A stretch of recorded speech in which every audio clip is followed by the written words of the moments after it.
A majority of European Union countries have approved the signing of a deal with the South American trading bloc, Mercosur. It'd be the EU's biggest free trade agreement to date. The pact with the four Mercosur founding members, Brazil, Argentina, Uruguay, and Paraguay, was supposed to have been signed in December. Italy originally blocked it, but has now thrown its weight behind the deal. The opposition from French and Polish farmers marching again today was not enough to sink the pact. Ireland, Hungary, and Austria were also against signing it. The signing ceremony is planned for January 17th in Paraguay. Let's bring in Rebecca Christie. She is a senior fellow at Bruegel, a Brussels-based economic policy think tank. She specializes in capital markets and financial stability. Welcome to DW, Rebecca. The deal was not without controversy in the EU. I'm curious, who stands to gain and who stands to lose, in your opinion? The reason for doing this deal now is the European Union realizing they need to reach out to the rest of the world, with the US being a very unstable and unreliable trading partner. The vote by the member states to move this forward was not unanimous. There were France, Poland, Hungary, Austria, and Ireland voting against, according to media reports. At the same time, that opposition is currently not expected to block it going through further. There are a few more procedures that has to be approved in the parliament. There were a lot of concessions made to farmers at the last minute to try and get it across. The EU needs to do something. Do farmers have a point? They, of course, see this trade deal as a threat to their future. Do they have a legitimate reason to be worried? Change is always difficult when it comes to how farmers receive support from the government in Europe. The analysis I've seen shows that the end of tariffs would mean there would still be quotas. So you'd have a little more chicken, a little more steak coming in, but not enough to completely destabilize the market. Also, Italy, which was one of the swing votes, demanded a big new payment, I believe about 45 billion euros, to farmers to help ease the transition of this deal. Nonetheless, the farmers are skeptical of change. Now, you talked about this a little bit, about the Trump global tariff war over the last year as an impetus for Europe getting its act together, frankly. I'm curious, is this also about China for Europe? And does this deal position Europe well geopolitically, given the very fast-changing world we're in? Europe needs to find some more allies and diversify its trading relationship. The trading that it does with Mercosur is fairly different from the trade that it does with China. The Mercosur trade deal has been in the works for about 25 years. It had been in stasis since 2019. And with the Trump tariffs, with the real uncertainty in the global order right now, it was time for European Union countries to get over some of their skepticism and look for ways to have a better environment for European consumers and exporters in the world economy. And very quickly, how might this deal impact other trade discussions? For example, the one that the EU is hoping to get with India. The EU-India trade relationship is a huge relationship. It would be great if the two sides can move forward.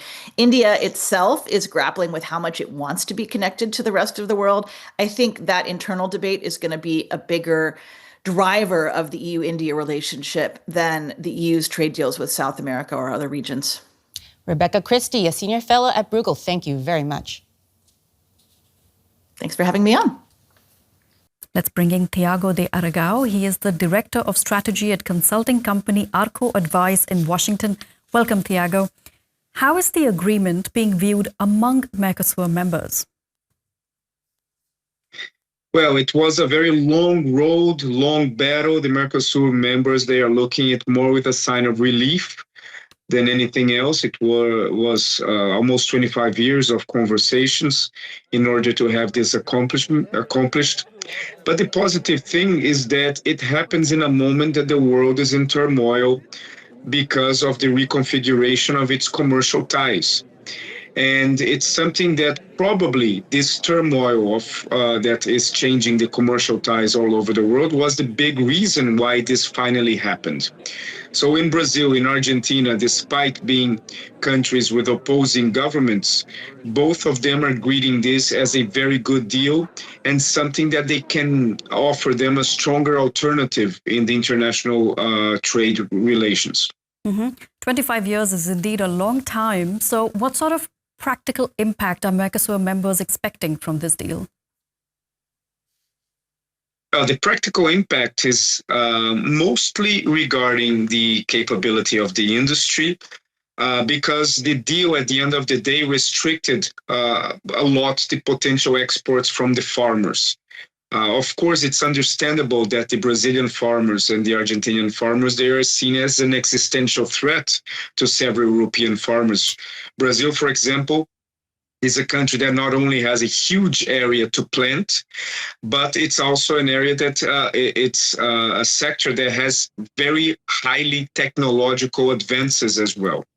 So I think the biggest victory for Europe in this sense was that they were able to create certain safeguards and protections for their own farmers, and yet securing a deal which will benefit more the industry sector. The German car makers, for example, will be big winners in this new deal. I want to touch a point about the safeguards that you've mentioned. The deal includes commitments on sustainable development and environmental protection. Will those words be enough to guarantee that labor rights and the environment are protected? Yes, and per in amount of area and the percentage of protected areas, Brazil is much more advanced than France, for example. In Brazil, you have a large chunk of every territory that must be protected.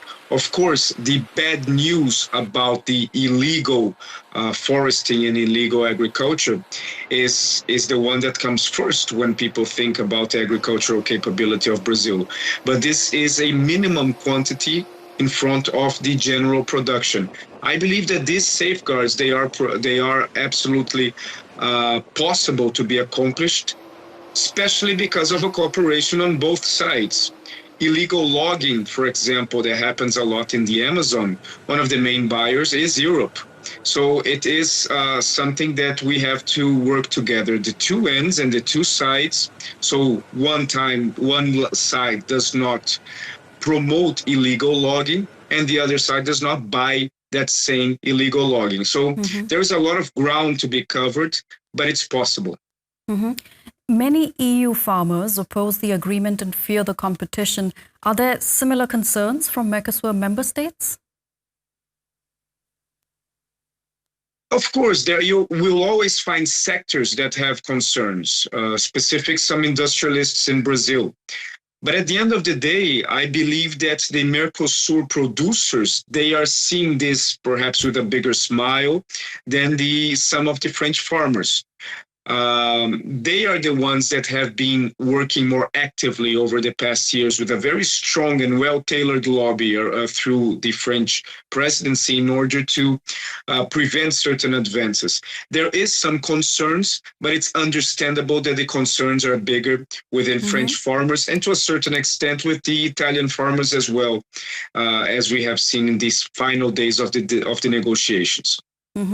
That's Thiago de Aragao from Arko Advice. Thank you so much for your insights. Thank you very much.